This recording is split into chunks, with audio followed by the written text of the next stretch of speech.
Hello everyone, this is Dipali here and now we are going to discuss about our second part of chapter 3 atoms and molecules class 9th। तो last time हमने पढ़ा था Dalton atomic theory.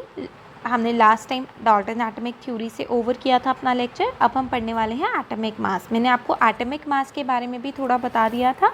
तो basically atoms का size measure करना बहुत ही मुश्किल है क्योंकि एटम्स जो होते हैं बहुत स्मॉल होते हैं, राइट। तो एटम्स जो है वो बहुत स्मॉल है, जिसकी वजह से हम क्या करते हैं, एटम को के साइज़ को मेज़र करने के लिए एक स्टैंडर्ड ले लेते हैं। जैसे कि हम दूध को मापने के लिए क्या लेते हैं, मिलीलीटर ले लेते हैं, लीटर ले लेते हैं, केजी ले लेते हैं, राइट। तो वैसे ही हम क्या करते हैं, एटम्स को मापने के लिए एक हमने यूनिट ले ली और वो यूनिट क्या है, basically that is atomic mass unit. और वो क्या रहता है, उसकी यूनिट क्या रहती है, you.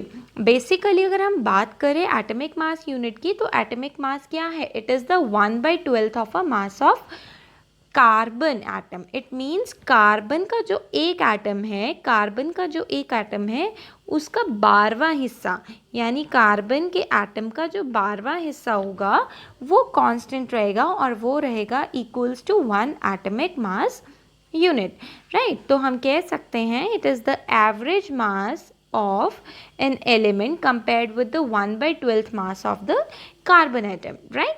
So the next one is atomic masses of some elements, right? आप मेरी वीडियो देख सकते हैं, वीडियो है एटॉमिक नंबर्स जो रहेंगे 1 to 20 को कैसे लर्न करें, learn atomic number of elements 1 to 20 in series, उसकी वीडियो बनी हुई है, डिस्क्रिप्शन बॉक्स में मैं लिंक डाल दूंगी।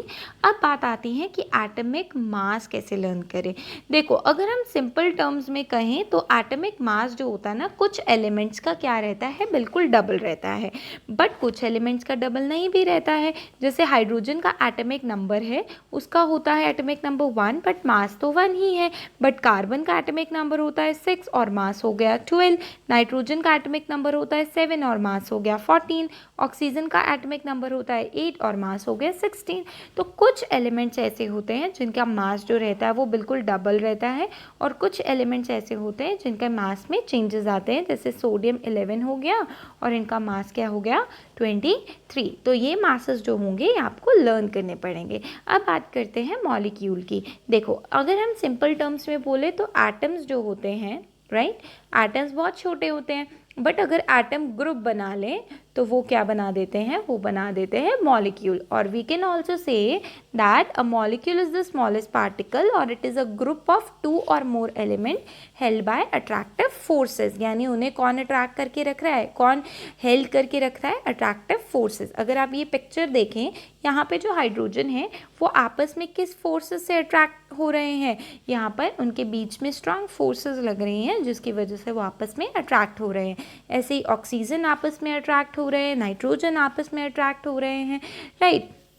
नाइट्रोजन ऑक्साइड आपस में अट्रैक्ट हो रहे हैं, वाटर आपस में अट्रैक्ट हो रहे हैं। तो मॉलिक्यूल क्या है, basically molecule is a group of 2 or more element held together by the attractive forces and the atom of same element or different element together to form molecules. It means 2 atom same भी हो सकते हैं, 2 atom different भी हो सकते हैं। जैसे एक नाइट्रोजन हो गया, एक ऑक्सीजन हो गया, तो ये भी मॉलिक्यूल ही कहलाएगा। ऐसा ज़रूरी नहीं है कि दोनों ही मॉलिक्यूल अगर हाइड्रोजन के होंगे तभी वो मॉलिक्यूल कहलाएंगे, ऐसा ज़रूरी नहीं है, राइट। सो नेक्स्ट है सिंबल्स ऑफ एटम। जैसे कि मैंने आपको बताया कि जो एटम्स के एटॉमिक नंबर है उसका डिस्क्रिप्शन बॉक्स में मैंने लिंक दे दिया है, वो आप देख सकते हैं। सिमिलरली सिंबल्स कैसे लर्न करें, उसके सिंबल्स की भी वीडियो है, वही सेम वीडियो है, उसको आप जाके देख सकते हैं।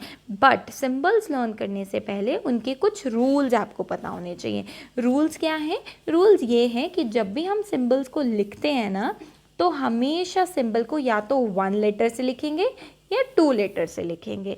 अब अगर हम 1 लेटर से लिख रहे हैं तो वो लेटर कैपिटल में आएगा, और अगर हम सिंबल में 2 लेटर डाल रहे हैं तो फर्स्ट लेटर तो कैपिटल हो जाएगा और सेकंड लेटर स्मॉल हो जाएगा। आई होप ये आपको क्लियर हो गया। अब देखो, अगर इसके एग्जाम्पल्स देखें तो अगर मैं कहूँ एक ही लेटर में कोई है, एक ही लेटर में ये देखो कार्बन है, कार्बन एक ही लेटर में है, तो यानी ये हो गया कैपिटल। बट अगर हम दो लेटर्स डाल रहे हैं, जैसे बेरियम है, दो लेटर्स डाल रहे हैं, सिंबल्स दो लेटर का बना रहे हैं, तो first letter will be always capital and the small letter will be always, next letter will be always small. Similarly in copper, copper में first letter capital, small second letter, right. So we have more examples also. अगर हम lead की बात करें तो lead में P capital B small, sulphur के अंदर सिंगल S होता है, राइट। तो इस तरीके से हम बोल सकते हैं। अब बात करते हैं मॉलिक्यूल्स ऑफ एलिमेंट्स की, राइट। मॉलिक्यूल्स ऑफ एलिमेंट्स क्या कहते हैं? It contains atom of the same element. It means अगर मैं बात कर रही हूँ इस मॉलिक्यूल की, मैग्नीशियम मैग्नीशियम, तो ये दोनों ही सेम एलिमेंट्स के मॉलिक्यूल हैं, राइट। इसकी बात करूँ हाइड्रोजन हाइड्रोजन, तो ये दोनों ही सेम एलिमेंट्स के मॉलिक्यूल हैं, राइट। तो अब ये एटमिसिटी क्या है? What is atomicity? It is the number of atom present one molecule of the element. इसको अच्छे से क्लियर करते हैं कि एटमिसिटी होती क्या है, राइट। तो एटमिसिटी क्या होती है, देखो ध्यान से। अगर हम एटमिसिटी की बात करें, राइट, अगर हम एटमिसिटी की बात करें तो एटमिसिटी उसने बोला नंबर ऑफ एटम्स, क्या बोला उसने? Number of atoms present in a compound, right, और प्रेजेंट इन अ मॉलिक्यूल हम बोल सकते हैं, ये बोला उसने। अब कैसे उसने ऐसा बोल दिया? देखो, कुछ एलिमेंट्स होते हैं जैसे कि hydrogen, oxygen, nitrogen, chlorine, right. ये कैसे एग्जिस्ट करते हैं नेचर में? हम कभी इनको H नहीं लिखते हैं, हम लिखते हैं H2, O2, N2, Cl2, right. हम इनको इन फॉर्म्स में लिखते हैं। हम इनको इन फॉर्म्स में क्यों लिखते हैं?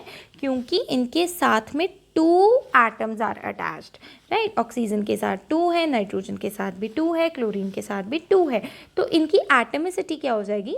2। It means number of atoms attach to the element is its atomicity, ठीक है। तो हाइड्रोजन की एटमिसिटी क्या है? 2। ऑक्सीजन की एटमिसिटी क्या है? 2। बट अगर एटमिसिटी 3 भी हो सकती है, 1 भी हो सकती है, 2 भी हो सकती है, 3 भी हो सकती है, 4 भी हो सकती है। कैसे? अगर मैं बात करूँ अपने कार्बन की, बेसिकली जो कार्बन होता है, राइट, उसको हम सिंपली लिख देते हैं C, राइट। तो कार्बन क्या है? मोनो एटमिक, इसके पास कोई भी एटम नहीं है, मतलब एक ही एटम है, तो वो हो गया मोनो एटमिक। हाइड्रोजन बता दिया मैंने, इसके साथ 2 एटम्स हमेशा जुड़े होते हैं, ठीक है। अगर मैं बात करूँ 3 की, तो ऑक्सीजन 3 स्टेट में भी पाया जाता है, यानी 3 एटम्स भी अटैच होते हैं, जो कि हो गया हमारा ओजोन, राइट। अगर मैं 4 की बात करूँ तो हो गया आपका फॉस्फोरस। फॉस्फोरस हमेशा P4 स्टेट में पाया जाता है, यानी उसके साथ 4 एटम्स हमेशा जुड़े हुए होते हैं। So this is your atomicity basically. I hope आपको क्लियर हो गया होगा एटमिसिटी क्या होता है, राइट। तो ये थी एटमिसिटी और इसके एग्जाम्पल्स दिए हुए हैं, जैसे हीलियम क्या है? नॉन मेटल और ये मोनो एटमिक है। हाइड्रोजन क्या है? Di atom, chlorine di atom, sodium mono atom, right. तो ये कुछ आपके एग्जाम्पल्स हैं जो कि आप लर्न कर सकते हैं। सो अब बात करते हैं मॉलिक्यूल्स ऑफ कंपाउंड्स के बारे में। उसमें हम बात कर रहे थे मॉलिक्यूल्स ऑफ एलिमेंट्स के बारे में। कंपाउंड्स मतलब जब 2 एटम्स डिफरेंट एलिमेंट्स के जुड़ रहे हों, जैसे कि हाइड्रोजन, जैसे कि नॉट हाइड्रोजन, जैसे कि हमारे पास हो गया नाइट्रोजन और ऑक्सीजन, राइट। तो ये क्या है? अलग अलग एटम्स आ गए, अलग अलग एलिमेंट्स के, तो ये मॉलिक्यूल ऑफ कंपाउंड्स कहलाएंगे, या 2 से ज़्यादा भी हो सकते हैं, NO2 भी हो सकता है, राइट। ऐसे ही और भी एलिमेंट्स रहेंगे आपके, जैसे वाटर, वाटर के लिए हाइड्रोजन, हाइड्रोजन, ऑक्सीजन, तो that is a molecule of compound. तो अगर हम बात करें इनमें कितने एलिमेंट्स प्रेजेंट है, वाटर में हाइड्रोजन एंड ऑक्सीजन, अमोनिया में nitrogen and hydrogen, carbon dioxide में कार्बन एंड ऑक्सीजन। तो इस तरीके से आप बोल सकते हैं कि ये क्या है? मॉलिक्यूल ऑफ कंपाउंड्स है, राइट। उसके बाद आता है राइटिंग केमिकल फार्मूला। अगर हमें कभी भी केमिकल फार्मूला राइट करना है तो हम कैसे लिखेंगे? तो कुछ रूल्स पहले याद रखिए, फिर उसके बाद हम देखेंगे कि किस तरीके से हम राइट करें केमिकल फार्मूला को। तो सबसे पहले आपको ये पता होना चाहिए, जब आप सिंबल लिख रहे हैं तो मेटल कौन सा है और नॉन मेटल कौन सा है। जैसे अगर मैं बात करूँ सोडियम की, तो सोडियम मेटल है और क्लोरीन नॉन मेटल है। तो ये चीज़ पता होनी चाहिए, क्योंकि मेटल हमेशा लेफ्ट साइड में होता है और नॉन मेटल हमेशा राइट साइड में हम लिखते हैं। दूसरा इम्पॉर्टेंट पार्ट जो है दैट इज़ वैलेंसी, आपको सबकी याद होनी चाहिए। नेक्स्ट इज आपने दो चीज़ लर्न कर ली, पहला सिंबल्स लर्न कर लिया, दूसरा मेटल नॉन मेटल आपको पता है, वैलेंसी आपको पता है। उसके बाद हम उसकी क्रॉसिंग ओवर करते हैं और पॉली एटमिक आयंस को हम ब्रैकेट्स में लिखते हैं। अब ये समझते हैं कि हम कैसे बनाएंगे फॉर्मूलाज, राइट, फॉर्मूलाज किस तरीके से बनाएंगे। बट आपको इसके लिए थोड़ी सी वैलेंसी की नॉलेज होनी चाहिए, ठीक है। तो वैलेंसी की नॉलेज मैं आपको दे देती हूँ, बाकी एक वीडियो बनी हुई है वैलेंसी के ऊपर, उसका लिंक मैं डिस्क्रिप्शन बॉक्स में डाल दूँगी। तो सबसे पहले एक चीज़ याद रखिए, this is very easiest trick. अगर लास्ट शेल में 1 2 3 4 इलेक्ट्रॉन्स हैं, 1 2 3 4 इलेक्ट्रॉन्स हैं तो वही वैलेंसी हो जाएगी। बट अगर लास्ट शेल में 5 6 7 8 इलेक्ट्रॉन्स हैं तो आप 8 में से लास्ट नंबर को माइनस कर देंगे। अब आप कहेंगे ये क्या बता दिया मैंने। देखो, अगर मैं बात करूँ किसी भी एलिमेंट की, लेट्स सपोज सोडियम की, ठीक है, तो हमारे पास बेसिकली 4 शेल्स हम ले लेंगे, KLMN according to Bohr's theory. K shell में 2 इलेक्ट्रॉन्स आते हैं, L में 8 आते हैं, M में 8 आते हैं, N में 8 आते हैं, अप टू 20 एलिमेंट्स, ठीक है, 20 एलिमेंट्स तक। अब आपको पता होना चाहिए इसका एटॉमिक नंबर। आपको एटॉमिक नंबर पता है, सोडियम का एटॉमिक नंबर होता है 11। चलो 11 इलेक्ट्रॉन्स फिल करना स्टार्ट करते हैं। कैसे फिल करेंगे हम इलेक्ट्रॉन्स, चलिए फिल करते हैं। 2 इसमें आ गए, राइट, 8 इसमें आ गए, 1 इसमें आ गए। देखो लास्ट शेल में कितने बचे, 1। भाई जितनी कैपेसिटी है उतना ही तो डालोगे, 2 कैपेसिटी है तो 2 डालोगे, 3 तो डाल नहीं सकते। 8 कैपेसिटी है तो 8 डालोगे, 8 से ज़्यादा इलेक्ट्रॉन्स तो डाल नहीं सकते इस शेल में। ऐसे ही सिमिलरली इसमें 8 इलेक्ट्रॉन्स है, बट हमारे पास तो 11 ही है ना, तो हमारे पास 1 बचा। अब लास्ट शेल में कितने आए, 1, तो वैलेंसी हो गई 1, ईजी, तो वैलेंसी हो गई 1। ऐसे ही अगर मैं बात करूँ मैग्नीशियम की, तो मैग्नीशियम के लिए वही आप KLMN कर लीजिए, ठीक है, K में 2 और बाकी सब में 8 8 अप टू 20, आप 20 तक एलिमेंट्स अच्छे से लर्न कर लीजिए। तो 2, सबसे पहले इसका एटॉमिक नंबर 12। अब ये 12 को तोड़ो, चलिए तोड़िए और बांटिए, 8 और 2 10 और 2 12। चलो जी, हमारे पास हो गए अपने 12 इलेक्ट्रॉन्स पूरे, राइट। तो लास्ट शेल में कितने हैं, 2, तो वैलेंसी हो गई 2, है ना, इजी। तो अगर लास्ट शेल में 1 2 3 4, लास्ट होना चाहिए, कोई भी हो सकता है, ये भी लास्ट हो सकता है। आप कहोगे मैम लास्ट ये कैसे हो सकता है, देखो ज़रा, कैल्शियम अगर मैं बात करूँ तो ये 20 हो गया, KLMN, राइट। तो 2 इसमें आ गए, 8 इसमें आ गए, 8 इसमें आ गए, 2 इसमें आ गए, हो गई 20। 8 और 8 16 और 2 18 और 2 20, राइट। तो 2 लास्ट शेल है तो वैलेंसी हो गई आपकी 2, राइट। तो वैलेंसी हमारी हो गई 2। सिमिलरली अगर लास्ट शेल में 5 6 7 8 होगा, अगर लास्ट शेल में 5 6 7 8 होता है तो कैसे वैलेंसी निकालते हैं।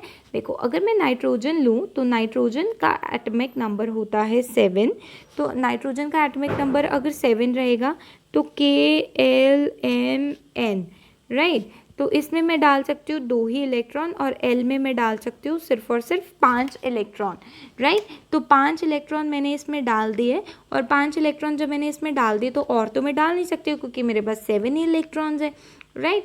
तो लास्ट शेल में 5 आया, मैंने अभी आपको बताया अगर लास्ट शेल में 5 6 7 8 होगा तो आप क्या करिए, सिर्फ 8 में से जो लास्ट शेल का इलेक्ट्रॉन है ना, लास्ट शेल का इलेक्ट्रॉन क्या आ रहा है 5, वो माइनस कर दीजिए तो आपकी वैलेंसी हो गई 3। तो इस तरीके से आप वैलेंसी निकाल सकते हो। आई होप आपको ये क्लियर होगा। अब फॉर्मूलाज कैसे बनाते हैं, देखो अगर मुझे बनाना है मैग्नीशियम क्लोराइड, ठीक है, मैग्नीशियम क्लोराइड, तो सबसे पहले मेरे पास 2 ही सिंबल है, एक मैग्नीशियम एक क्लोरीन, दोनों सिंबल लिख लीजिए।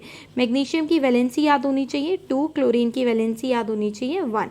वैलेंसी लिखिए, क्रॉस मल्टीप्लाई कीजिए और देखिए मैग्नीशियम को 1 से मल्टीप्लाई करेंगे तो Mg multiply by 1 will be 1, Cl को 2 से मल्टीप्लाई करेंगे तो Cl2, लो हो गया आपका फॉर्मूला। Isn't is easy. ऐसे ही अगर मैं बोलूँ आपको कार्बन टेट्रा क्लोराइड, अब बोलोगे कि मैम कार्बन टेट्रा को कैसे लिखें, कार्बन टेट्रा क्लोराइड को कैसे लिखें, तो देखो कितने सिंबल है, कार्बन है और क्लोरीन है, राइट। कार्बन लिख लो, क्लोरीन लिख लो, सिंबल लिख लो, कार्बन की वैलेंसी लिख लो 4 और क्लोरीन की वैलेंसी 1, इसको कर दो क्रॉस मल्टीप्लाई, ये हो जाएगा CCl4। तो इस तरीके से आप क्या निकाल सकते हैं, केमिकल फार्मूला निकाल सकते हैं। ऐसे ही 2-3 चीज़ें और याद कर लीजिए, जो आपके पास कार्बोनेट होता है ना और जो सल्फेट होता है, इनकी वैलेंसी रहती है 2, राइट। इनकी वैलेंसी रहती है 2। बाकी सबकी नाइट्रेट की, राइट, नाइट्रेट की, हाइड्रोक्साइड की, इन सब की वैलेंसी रहती है 1। तो ये याद रखना कि कार्बोनेट की, सल्फेट की वैलेंसी होती है 2। एक और एग्जांपल लेते हैं, जैसे कि मुझे बनाना है अमोनियम सल्फेट। तो अमोनिया हो गया आपका, इसकी वैलेंसी हो गई 1, सल्फेट की वैलेंसी हो गई 2, कर दो क्रॉस मल्टीप्लाई एंड ये आपका बन गया NH4 को 2 से मल्टीप्लाई करेंगे तो ये हो जाएगा 2 और ब्रैकेट में हम लिखेंगे हमेशा और ये बन गया SO4। तो इस तरीके से हम क्या कर सकते हैं, केमिकल फॉर्मूलाज निकाल सकते हैं, राइट। तो ऐसे ही ये हमारे पास कैल्शियम ऑक्साइड, एल्यूमिनियम ऑक्साइड, ये सब हो गए, राइट। अब ये जो कैल्शियम ऑक्साइड है ना, एक चीज़ ध्यान रखो, अगर दोनों साइड में 2 and 2 आ रहा है, राइट, अगर दोनों साइड में 2 और 2 आ रहा है तो वो कैंसिल आउट हो जाएगा और यहाँ पर बन जाएगा कैल्शियम ऑक्साइड। तो ये थोड़ी चीज़ें हैं इंपॉर्टेंट, ये चीज़ें ध्यान रखना। And next is our ions. Ions क्या होते हैं बेसिकली? आयंस क्या रहते हैं बेसिकली, जितने भी हमारे मेटल्स और नॉन मेटल्स रहेंगे उनके पास कुछ चार्ज पार्टिकल्स होते हैं जिन्हें हम बोल देते हैं आयंस। आयन पॉजिटिव चार्ज भी हो सकते हैं, नेगेटिव भी। अगर पॉजिटिव होगा तो कटायन, अगर नेगेटिव होगा तो अनायन। वैलेंसी मैंने आपको बता दी है, valency basically is the combining capacity of the element. कहने का मतलब ये है कि अगर किसी की वैलेंसी 4 है, कार्बन की वैलेंसी 4 है, तो कार्बन अपने 4 इलेक्ट्रॉन शेयर कर सकता है। तो कितनी कंबाइनिंग कैपेसिटी है, कितने बॉन्ड्स बना सकता है, that is its valency, right. So last topic of this chapter is our mole concept. तो मोल कंसेप्ट क्या कहता है? मोल कंसेप्ट ये कहता है कि जैसे कि हम अपने हर एक चीज़ को मापते हैं ना, वैसे ही हम एटम्स को मापने के लिए हमारे पास क्या रहता है, मोल। और एक मोल में कितने पार्टिकल्स होते हैं? एक मोल में पार्टिकल होते हैं 6.022 इंटू 10⁻23, जो कि एवोगाड्रोस नंबर और एवोगाड्रोस कांस्टेंट भी कहलाता है, राइट। तो इसको का क्यों यूज़ करते हैं हम? जैसे मैं बोल रही हूँ कि मेरे पास 1 मोल ऑफ ऑक्सीजन है, राइट, मेरे पास 2 मोल ऑफ ऑक्सीजन है, तो हम एटम्स को किस में मापते हैं? मोल्स में मापते हैं। और मोल्स के अंदर 6.022 इंटू 10⁻23 नंबर ऑफ पार्टिकल्स रहते हैं। अब ये ग्राम एटॉमिक मास क्या है, हम इसको कैसे कैलकुलेट करें? तो देखो, हम ग्राम एटॉमिक मास को किस तरीके से कैलकुलेट कर सकते हैं। अगर किसी ने आपको कहा कि आपको हाइड्रोजन का ग्राम एटॉमिक मास कैलकुलेट करना है, तो आपको इसके लिए क्या पता होना ज़रूरी है? आपको इसके लिए इसका मास लर्न करना ज़रूरी है, ठीक है। तो ये याद रखना। अब देखो क्या करेंगे, जितने भी इसके साथ एटम्स जुड़े हुए हैं ना, वो लिख लो 2 मल्टीप्लाई और हाइड्रोजन का मास लिख लो। हाइड्रोजन का मास होता है 1, तो ग्राम एटॉमिक मास क्या हो गया हमारे पास? हाइड्रोजन का 2। सिमिलरली अगर हम एक और क्लोरीन ले लें, क्लोरीन का एटॉमिक मास कितना रहता है? 35.5। और आपने क्या करना है? 35.5 को 2 से मल्टीप्लाई करना है, जो भी आंसर आएगा वो आपका ग्राम एटॉमिक मास हो जाएगा, ठीक है। बट अगर हम कंपाउंड ले लें, जैसे कि हम ले लें वाटर, तो कैसे निकालेंगे? तब भी हमें मास पता होना चाहिए हर एक एलिमेंट का। हाइड्रोजन का मास होता है 1, ऑक्सीजन का मास होता है 16, राइट। तो क्या करेंगे, सबसे पहले तो इसको सेपरेट कर लो, ठीक है।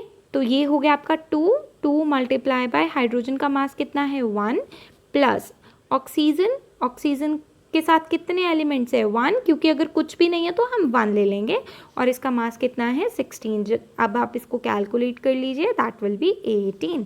ऐसे ही आप और भी कैलकुलेट कर सकते हैं, जैसे कि हमारे पास हो गया कार्बन डाइऑक्साइड। तो कार्बन डाइऑक्साइड में कौन कौन है? कार्बन और ऑक्सीजन। कार्बन का एटॉमिक मास 12, ऑक्सीजन का एटॉमिक मास 16। चलो कार्बन को अकेला कर दो, कार्बन एक ही है, तो 1 मल्टीप्लाई बाय 12 इसका मास। अब नया एलिमेंट स्टार्ट हो गया, प्लस का साइन।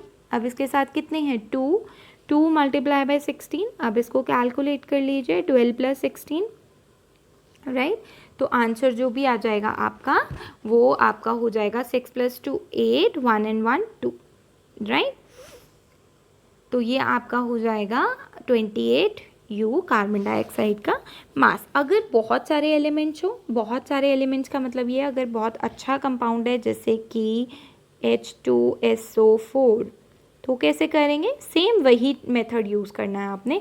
H की वैलेंसी 1, H का मास 1, सल्फ़र का मास होता है आपका 32, ऑक्सीजन का मास होता है 16। तो मेजर काम ही क्या है, मास का।